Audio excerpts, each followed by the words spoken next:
안녕하세요. 말씀이 삶이 되기까지 바이블 라이프 이은민 목사입니다. 계시록 13장 666은 무엇을 의미하나요? 666표를 받지 않으면 정말 매매를 할 수 없나요? 라는 질문입니다. 요한계시록 13장에는 엄청난 능력을 가진 두 짐승이 나옵니다. 첫 번째 짐승은 바다에서 나오지요. 두 번째 짐승은 땅에서 나옵니다. 특히 두 번째 짐승은 모든 사람들의 오른손과 이마에 표를 받게 합니다. 그리고 666은 사람의 이름이고 그 이름의 숫자라고 합니다. 문제는 이 666표를 받지 않으면 매매를 할 수 없다라는 겁니다. 즉 경제활동이 불가능하게 되는 거지요. 따라서 오늘날 수많은 거래 속에서 살아가는 신앙인들에게는 심각한 위협으로 다가옵니다. 중요한 것은 당시 시대 상황과 이 요한계시록을 받아 읽는 첫 번째 수신자들이 처한 그 상황을 살펴봐야 합니다. 더 나아가서 항상 그렇지만 성경은 문맥으로 이해를 하고 적용을 해야 합니다. 먼저 시대 상황을 살펴보면 로마 전역으로 복음이 확산되었습니다. 이는 로마가 닦아놓은 길과 공용어가 된 헬라어가 큰 도움이 되었습니다. 물론 사도들과 복음을 전하는 전도자들의 열정 그리고 기독교인들의 변화된 삶이 주요한 요인이기도 합니다. 또한 크게 보면 하나님의 예비하심과 역사하심의 산물입니다. 아무튼 로마 전역으로 복음이 확산되고 그리스도인들이 많아졌습니다. 문제는 그리스도인들을 향한 핍박입니다. 이 핍박이 확장된 것이지요. 로마 8대 황제 네로도 핍박을 했습니다. 하지만 네로의 핍박은 로마 본토에 국한되었습니다. 그런데 11대 황제 도미티아누스는 소아시아 지역까지 그리스도인들을 핍박하게 됩니다. 사도 요한이 반모섬으로 유배간 때도 바로 도미티아누스 황제 때입니다. 그리고 핍박의 핵심은 황제 숭배, 우상 숭배입니다. 로마는 죽은 왕을 신으로 선포하고 로마의 수호신으로 숭배하게 했습니다. 다신교를 믿는 다른 종족들은 이 황제 숭배가 별 문제가 되지 않습니다. 하지만 유일신을 섬기는 유대교와 삼위일체 하나님을 섬기는 기독교인들에게는 황제 숭배는 절대 용납할 수가 없는 것이지요. 따라서 유대교와 기독교는 핍박의 대상이 되었습니다. 더군다나 도미티아누스 황제는 살아있는 상태에서 신으로 숭배받기를 원했습니다. 상황이 이렇다 보니 도미티아누스의 핍박은 더욱 가혹할 수밖에 없었습니다. 넘어가서 계시록 13장에 나오는 둘째 짐승에 대해서 알아보겠습니다. 둘째 짐승의 정체는 궁극적으로는 거짓 그리스도입니다. 요한계시록 13장 11절에 내가 보매 또 다른 짐승이 땅에서 올라오니 어린 양같이 두 뿔이 있고 용처럼 말을 하더라 라고 합니다. 어린 양 하면 누가 떠오르나요? 예수님이 떠오르지요. 그리고 계시록 5장 6절에 두루마리 인을 때는 어린 양이 나옵니다. 13장에 나오는 어린 양과 5장에 나오는 어린 양은 똑같은 헬라어를 사용합니다. 하지만 그 생김새가 조금 다릅니다.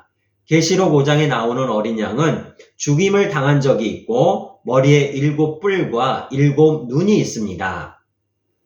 여기서 7뿔과 7눈은 전능하신 예수님을 상징하는 것입니다. 그런데 계시록 13장에 나오는 어린 양은 뿔이 2개입니다. 그리고 사탄을 상징하는 용처럼 말을 한다라고 합니다.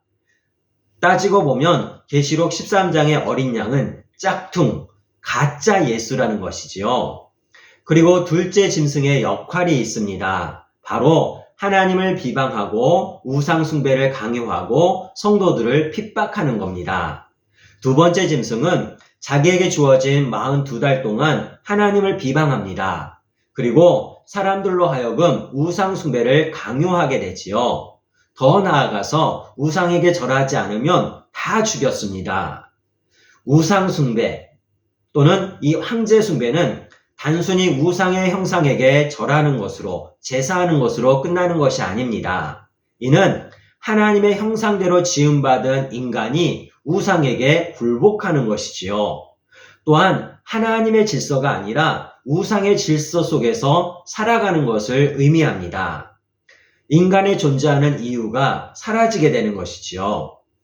그럼 666편은 무엇일까요? 666은 사람의 이름, 짐승을 가르치는 숫자라고 합니다. 당시 시대 상황을 보면은 황제를 가리킵니다. 그리고 궁극적으로는 적그리스도 그리고 우상을 의미합니다. 특히 도미티아누스는 살아있는 상태 내에서 신으로 숭배받기를 원한다고 했지요. 문제는 요한계시록을 읽고 있는 성도들이 살아가는 세상은 로마의 세상이었고 황제는 그 세상의 주인이었습니다. 따라서 많은 성도들이 황제 숭배를 강요받고 굴복하지 않으면 많은 제약을 받고 잔인하게 죽임을 당했습니다. 그리고 666편은 제사 증명서입니다. 시간이 조금 더 흘러서 핍박이 로마 제국 전체로 확대되는 3차 박해 기간에는 리벨루스라는 제사 증명서가 발급됩니다. 황제는 지방 관료와 행정관에게 정해진 날, 정해진 장소에서 제사를 총괄하게 합니다. 그리고 제사를 드린 사람들에게는 제사 증명서를 발급해 주는 것이지요. 중요한 것은 이 제사 증명서가 있어야지만 상거래를 할 수가 있었습니다. 반대로 이 표가 없으면 어떠한 물건도 사거나 팔 수 없는 것이지요. 즉, 이 증서가 있어야 그 사회에서 살아갈 수 있었습니다. 따라서 성도들은 이것을 거부하고 죽든지 도망가야 했습니다. 아니면 타협점을 찾아서 그 증명서를 돈을 주고 사기도 했습니다. 그것도 아니면 굴복해서 제사를 드릴 수밖에 없었던 것이지요. 자, 처음 질문으로 돌아가 보겠습니다. 계시록 13장의 666은 무엇을 의미하나요? 입니다. 문맥상 666은 세상의 권력자를 의미합니다. 그리고 궁극적으로는 예수님을 흉내내는 적그리스도를 의미합니다. 참고로 하나님을 가리키는 숫자는 완전수 7입니다. 그리고 불완전한 숫자 6은 사람을 가리키는 것이지요. 그런데 이 불완전한 숫자 6이 3개인 것은 삼위일체 하나님을 흉내낸 것입니다. 정리하면 666은 하나님이 아닌 우상입니다. 넘어가서 666표를 받지 않으면 정말 매매를 할 수 없나요? 입니다. 666은 단순히 거래의 문제가 아닙니다. 핵심은 우상 숭배입니다. 한때 666을 물건마다 찍혀있는 바코드라고 해석하는 사람들이 있었습니다. 그래서 이마나 손목에 이 바코드를 새기면 안 된다라고 주장했지요. 조금 후에는 이 666이 신용카드다라고 주장하는 사람들도 있었습니다. 그래서 현금을 사용해야지 신용카드를 사용하면 안 된다라고 말이지요. 요즘은 생체 인식 바코드 혹은 생체 칩이라고 주장하는 사람들이 있습니다. 그래서 생체 칩을 몸에 이식하면 안 된다라고 그렇게 주장합니다. 모두 거래와 관련이 되었기 때문입니다. 결국 거래 방식이 바뀌면 또 다른 주장이 나올 것입니다. 반복하지만 666은 단순히 거래의 문제가 아닙니다. 핵심은 우상 숭배입니다.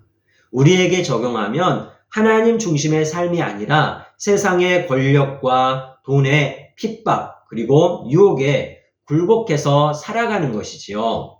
그러므로 믿음의 사람들은 세상의 유혹과 굴복에 절대 타협하거나 굴복해서는 안 된다라는 것입니다. 끝으로 계시록 7장에서 하나님의 인침이 나옵니다. 우리는 짐승의 표가 아니라 하나님의 소유로 인침을 받았습니다. 즉, 내 안에 예수 그리스도가 믿어지는 것이지요. 그러므로 거짓 선지자들과 적그리스도들의 유혹과 핍박에서 당당하게 이미 주어진 믿음을 발휘해야 합니다. 그래서 하나님만을 경배하고 거룩한 삶으로 나아가시길 주님의 이름으로 축복하고 소망합니다.